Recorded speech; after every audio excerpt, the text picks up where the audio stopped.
इसके वजह जब सुशांत ने किया तो लोगों को लगा कुछ तो कनेक्शन होगा, जो कि फैक्ट है, जो मुझे लगता है कि ऐसा हुआ होगा। उसके बाद मैंने कितने लोग को एक्सप्लेन किया कि ऐसा नहीं है, ऐसा नहीं है, फिर से चीज़ें अलग डायरेक्शन में जाने लगी। फिर कुछ दिन बाद आई गेस कुछ लोगों ने नाम उठाना स्टार्ट किया सोशल मीडिया पे। कुछ एक किसी राइटर ने अपनी खुद की कहानी लिखी जिसको एक फैक्ट बताया गया और लोगों को ऐसा फीड किया गया कि सोशल मीडिया का अलग ही माहौल चल रहा था वो टाइम पे। सब मे बी लॉकडाउन में सब खाली बैठे थे, किसी को ज़्यादा समझ नहीं आ रहा था, तो लोग सोशल मीडिया पे इतना ज़्यादा बिलीव कर रहे थे और न्यूज़ चैनल्स ने भी वही थ्योरी की हाँ एक थ्योरी बनाई गई कि ऐसा ऐसा हुआ था, वहाँ पे पॉलिटिशियंस आए थे, वहाँ पे फ्रेंड्स आए थे, दिन उसका रेप हुआ, वो बच्ची को बचाना चाहती है, नहीं पता नहीं क्या क्या, बहुत सारी थ्योरीज बनी और बहुत सारी कहानियाँ बनी। बट हम लोगों ने बहुत ट्राई किया कि जो चीज़ें हो रही हो ना। देखिए जहाँ तक रोहन एंड संदीप का एंगल है कि संदीप और रोहन एक दूसरे जानते, तो ऐसा कुछ नहीं है, वो कभी मिले भी नहीं है। इनफैक्ट मैं संदीप के साथ काम करता था, सरबजीत फिल्म आई थी उनकी, उसमें मैंने ज्वाइन किया था, तो मैं उसमें एडी था, प्लस मैं मार्केटिंग देखता था। दिशा वो टाइम पे ऐश्वर्या को मैनेज करती थी। और जो आप पिक्चर की बात कर रहे हैं, उस पिक्चर में मैं ही हूँ और फोटो मैंने ही पोस्ट की हुई थी अपने इंस्टाग्राम पे काफ़ी टाइम पहले। हमारे सर का बर्थडे था, उस बर्थडे पार्टी में जिसमें एक करली हेयर का बंदा है, वो एक फिल्म थी मोदी, उसमें एडी था, उसका नाम लक्ष्य है। तो उसको वो रोहन है ही नहीं। वो रोहन है ही नहीं सर। मतलब कोई भी एक बेवकूफ़ बंदा भी अगर उसको जूम करके देखेगा तो पता चल जाएगा बंदा दूसरा है कोई और, बिकॉज उसके करली हेयर, इसका मतलब नहीं कि हर करली हेयर वाला रोहन हो गया, है ना। तो पिक्चर मेरी पोस्ट की हुई थी और मुझे पता उसमें कौन कौन लोग, उसमें रोहन था ही नहीं कभी और रोहन है भी नहीं अगर आप ध्यान से देखोगे तो। टाइम्स नाउ ने मुझे अप्रोच किया और मैंने उनको इंटरव्यू दिया। उन्होंने पहले बोला कि हम वीडियो इंटरव्यू कर सकते हैं क्या। मैं बोला नहीं, मैं उस स्टेट में नहीं हूँ कि वीडियो इंटरव्यू कर पाऊँ, मैं टेलीफोनिक कर लेता हूँ सर।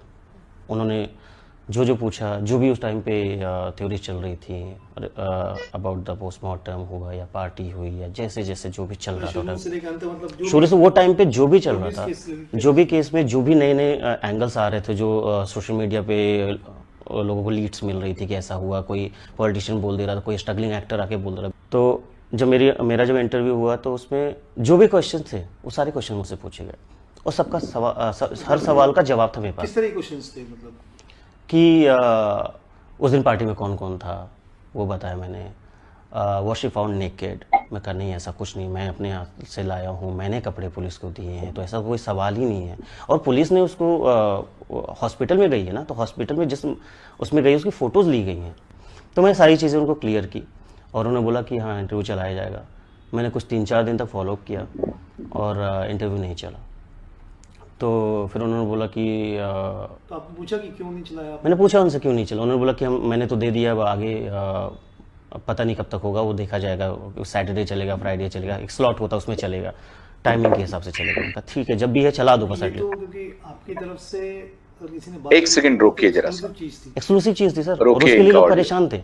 लेकिन जब रोकिए जरा सा। हाँ, अब देखिए, ये कह रहे हैं कि मैंने खुद लिया बॉडी और वो कपड़े। भाई कब लिया बॉडी? आप तो बॉडी लेके नहीं गए थे, आप तो बनारस में थे। बॉडी कब लिया? इसका मतलब है पोस्टमार्टम के पहले लिया। पोस्टमार्टम कब हुआ? 11 जून को हुआ।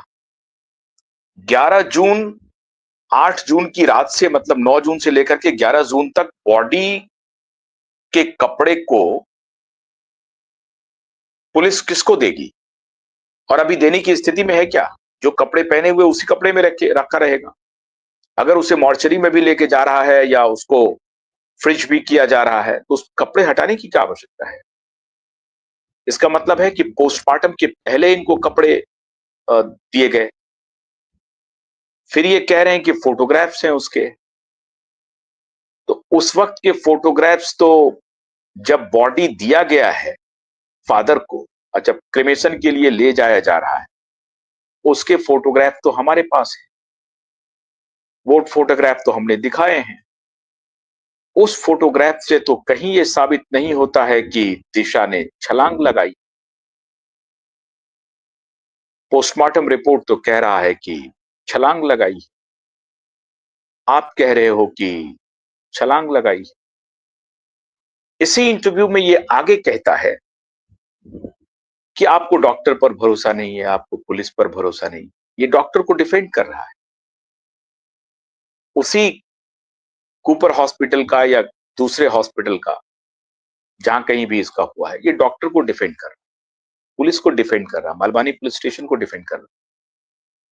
और मरवानी पुलिस स्टेशन के जितने पुलिस ऑफिसर्स हैं या जो भी इन्वेस्टिगेशन कर रहे हैं, वो सब दिशा सालियान के पिता सतीश सालियान को डरा रहे हैं कि अरे पोस्टमार्टम 2 बार हुआ, एक रिपोर्ट आई, कहा आपने रिपोर्ट क्यों बदला, तो कहा वो उसमें कुछ मामला था, उससे आपकी बड़ी बदनामी होगी, तो दूसरी रिपोर्ट बनी। पहली रिपोर्ट थी कि ये सुसाइड नहीं है, ये मर्डर है। अब वो रिपोर्ट कहां है किसी को मालूम नहीं है, तो रिपोर्ट बदली गई,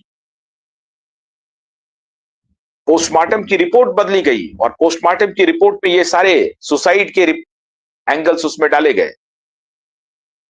और जो भी डॉक्टर्स और हमारे फॉरेंसिक एक्सपर्ट्स को मैं पहले ही दिखा चुका हूं आपको, उन्होंने जब पोस्टमार्टम रिपोर्ट को देखा तो साफ लग रहा है कि डरा करके, धमका करके सचिन बाजे पोस्टमार्टम रिपोर्ट तैयार करवा रहा था। साफ साफ दिख रहा है। और उसकी यह ताकीद कर रहा है कि पोस्टमार्टम रिपोर्ट पर आपको भरोसा क्यों नहीं, आप पुलिस पर भरोसा क्यों नहीं। मलबानी पुलिस स्टेशन पूरी तरह से सचिन बाजे के कंट्रोल में था, नियंत्रण में था। सचिन बाजे आकर के नियंत्रण में रख लेता है, लेकिन ये नहीं बताता है कि उनका चेहरा तो पूरी तरह से इंटैक्ट है।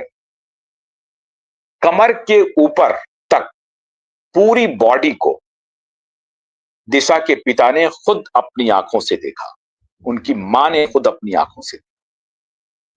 और तब जब क्यूवाइब नेटवर्क का अनवरत पिछले लगभग 2 साल से यह कैंपेन चल रहा है, तब जाकर के दिशा के पिता ने तय किया कि हां, मुझे आना पड़ेगा सामने और ये साक्ष्य पेश करने पड़ेंगे कि मेरी बेटी की हत्या हुई है, उनके साथ दुष्कर्म हुआ था उसके साथ, और मुझे जनता के बीच अब जाना पड़ेगा। तब उसने हिम्मत की, ऐसा साल। और ये बेईमान आदमी, ये भ्रष्ट आदमी सतबंद सिंह और सचिन बाजे, क्रिमिनल, ये कॉन्स्पिरेटर्स, इसको फांसी पर लटकाया जाएगा। और ये लड़ाई तब तक नहीं रुकेगी जब तक कि इन बेईमानों को, इन षड्यंत्रकारियों को, इन हत्यारों को फांसी पर न लटकाया जाए।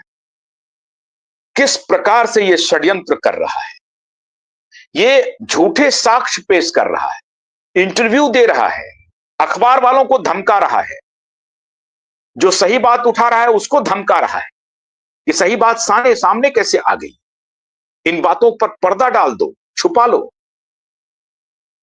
यह है सतबंद सिंह, यह है सबूत इसका जो अभी आपको मैंने दिखाया। और न्यूज लॉन्ड्री को जो नोटिस गया है ना, न्यूज लॉन्ड्री को जवाब देना पड़ेगा कि जब आपने सतबंद सिंह का इंटरव्यू किया, जब आपने इंटरव्यू किया रोहन रॉय का और दिशा के पिता का भी इंटरव्यू किया, तो दूसरा नैरेटिव भी खोज लेते, दूसरा पक्ष भी जानने की कोशिश करते। लेकिन दूसरा पक्ष किससे जाने? पत्रकार कोई उठा रहा है, उसका इंटरव्यू लेने की क्या बात है? पत्रकार को सवाल अभी पूछेगा। मैं पूछ रहा हूं न्यूज लॉन्ड्री से, मैं पूछ रहा हूं कि तुमने ये किस बिना पर, इस कंक्लूजन पर तुम्हारा ये रिपोर्ट पहुंचा कि रोहन राय जो बोल रहा है वो सच बोल रहा है? तुमने रोहन राय से कौन सा क्वेश्चन ऐसा किया जो रोहन राय अपने सच को, झूठ को छिपा नहीं पाता? मैंने तो रोहन राय को फोन किया है, अपने फोन से फोन किया, किसी दूसरे फोन से नहीं किया। मैंने रोहन राय को फोन किया है। रोहन राय मेरी आवाज सुन करके भाग खड़ा हुआ है। हिम्मत है रोहन राय को और सतबंद सिंह को तो मेरे पास आ जाओ, अभी मैं पूछता हूं सवाल। अदालत में जाने की जरूरत नहीं है, यही दूध का दूध पानी का पानी हो जाएगा, जनता तय कर देगी। लेकिन हम बनाना रिपब्लिक नहीं बनाना चाहते हैं जुडिशरी है, इंडिपेंडेंट जुडिशरी है, वहां पर सारे तथ्य रखेंगे। लेकिन मेरी चुनौती है रोहन राय को और सतवंत सिंह को, आ जाओ हमारे साथ, पूछते हैं कुछ सवाल, दिखाते हैं तुमको सबूत, तुम्हारे ही सबूत, तुम्हारे ही बयान तुमको सुनाते हैं, तुमको दिखाते हैं, तुमसे पूछते हैं। बचोगे नहीं सतवंत सिंह। 30 अप्रैल आ गया है। तो मित्रों, आज मैंने आपको सतवंत सिंह का रिकॉर्ड दिखाया, वीडियो दिखाया। आप समझ गए होंगे कि ये कहां कहां खेल चल रहा है। रोहन रॉय का भी वीडियो मैं आपको दिखाऊंगा, जो आपने देखा भी होगा, लेकिन फिर मैं दिखाऊंगा।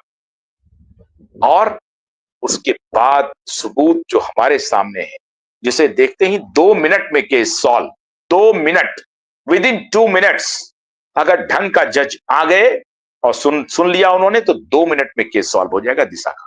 और दिशा का केस 2 मिनट में सॉल्व हुआ नहीं कि सुशांत का केस खुल जाएगा। सुशांत का केस तो खुल गया आज से। सतवंत सिंह और संदीप सिंह, ये दोनों कॉन्स्पिरेटर, 2 मौत को छुपाने, बचाने, भटकाने की सुपारी इन दोनों को मिली थी। ये दोनों बहुत बड़ा किंग पिन है। संदीप और सतवंत दोनों का नाम संजोग से एस से शुरू होता है, लेकिन क्यूबाइब नेटवर्क की बहुत पैनी नजर है इन षड्यंत्रकारियों। जेल का रास्ता खुलने वाला है। बहुत बहुत शुक्रिया। नमस्कार।